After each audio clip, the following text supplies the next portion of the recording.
it's not hard for me. Most men don't fall in love. You feel like your I feel husband like they is in love love? you. They love you, but I just want to know why.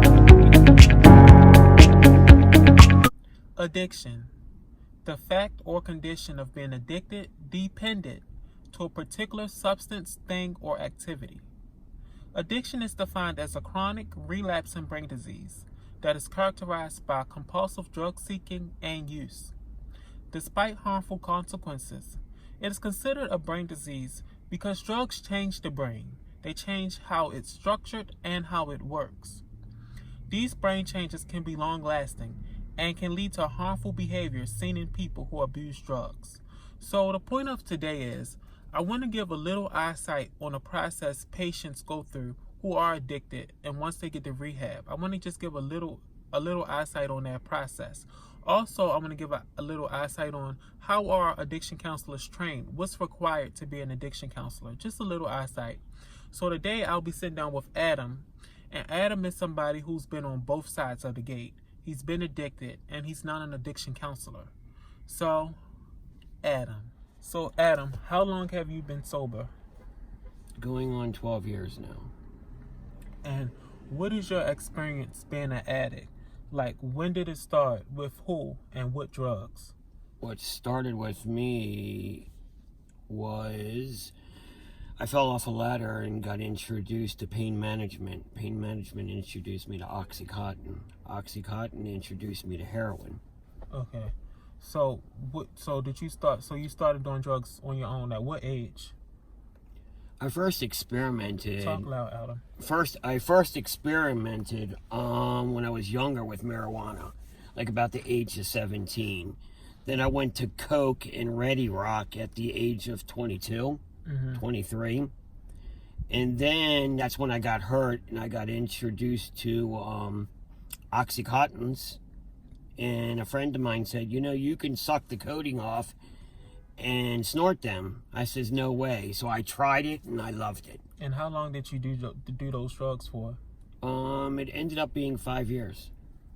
So how did drugs impact your life little by little, like your family life, your kids' life? How did it impact your life? Well, the oxycodones, I lost everything. I lost my fiance. I lost everybody's trust.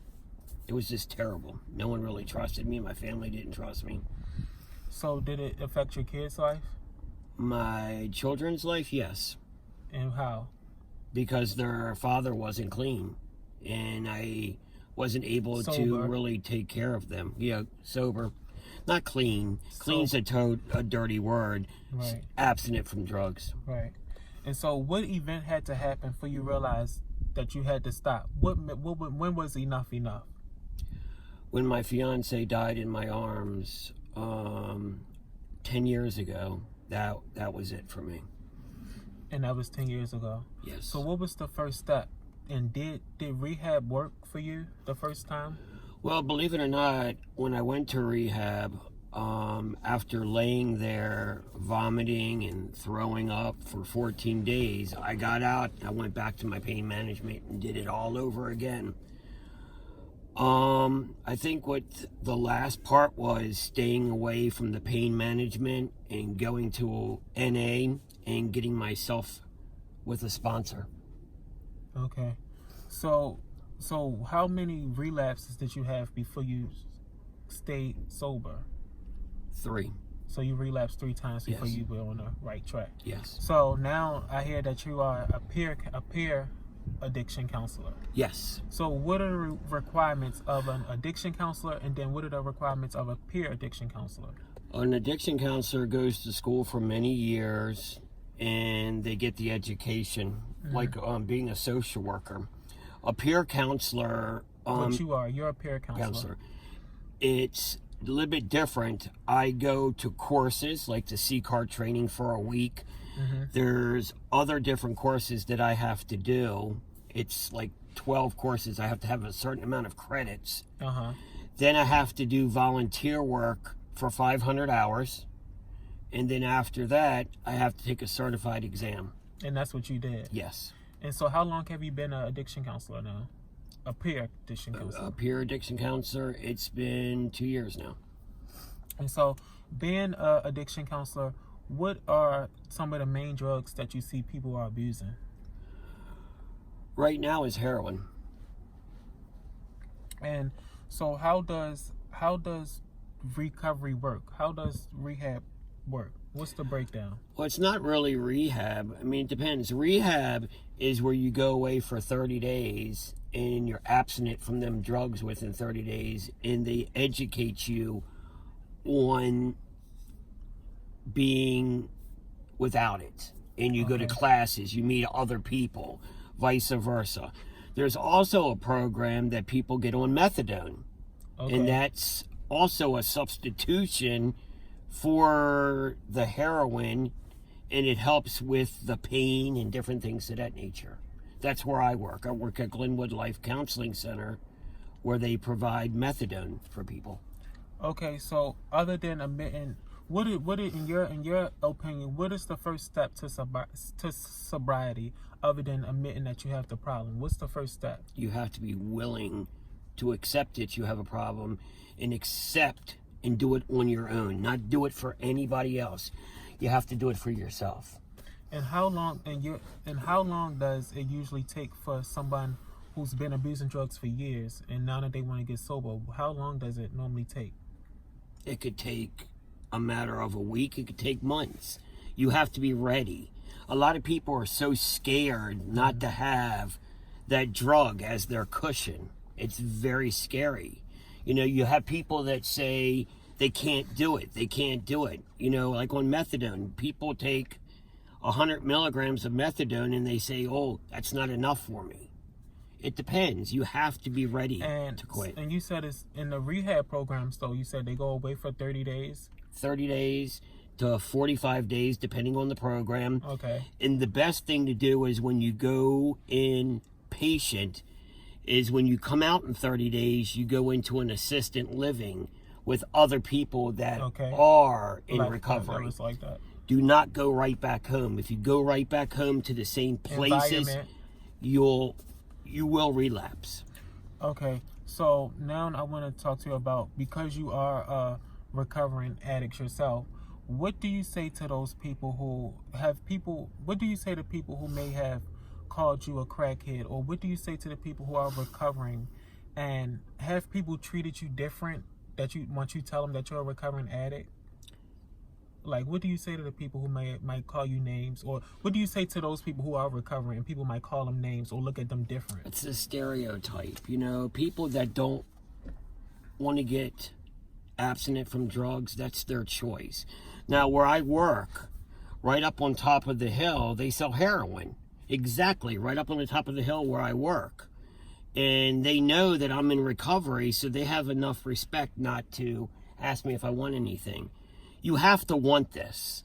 It's not something that's just going to be handed to you. You have to really want it. And it's hard to stay sober. It's very hard. You have to change people, places, and things. And so what would you say to those people who may deal with the shame of it, or the shame of being in recovery? Don't be ashamed. Come out and let people know who you are, because people will forgive you.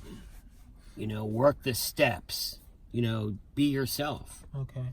And what do counselors tell the family members? Like, being a family member, how can we best help the person who is addicted or who's in rehab? What's the best way what can we do to help? The best thing is not condone their behavior.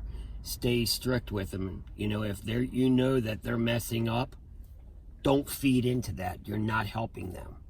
Mm-hmm. I know that you might feel that you need to give your daughter some money or your son some money, but you're not helping them. Right. Get them into a program. Get them some kind of help. And don't give up. Right. Don't give up on them.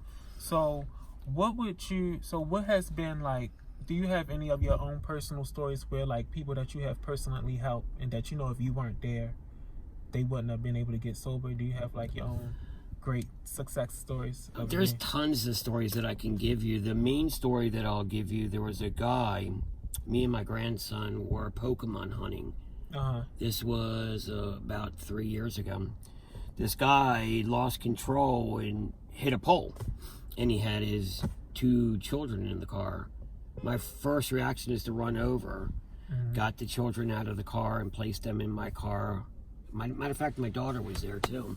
Right. And I realized this guy was under the influence of something. So I ran in my trunk and got Narcan.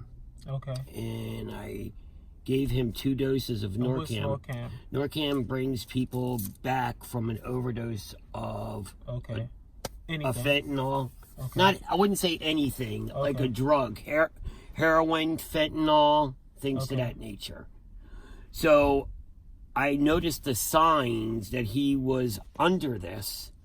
So I gave him 2 doses and brought him back to life. Wow, you saved his life. Yes, that was one thing. There was other stories where there was people that were homeless and we helped them get off the street to show there was a new way of life. And now this person's in recovery. That's great. All right, so thank you, Adam. I appreciate you talking to me. That's what's up. So if you have a family member, a relative who may be going through the same thing, who may be addicted, you can go to drugaddictiontreatment.org, and they have a lot of different programs on there and tips for you being a family member and how you can help them, and also facilities that they can go to. So thanks. Thank you, guys.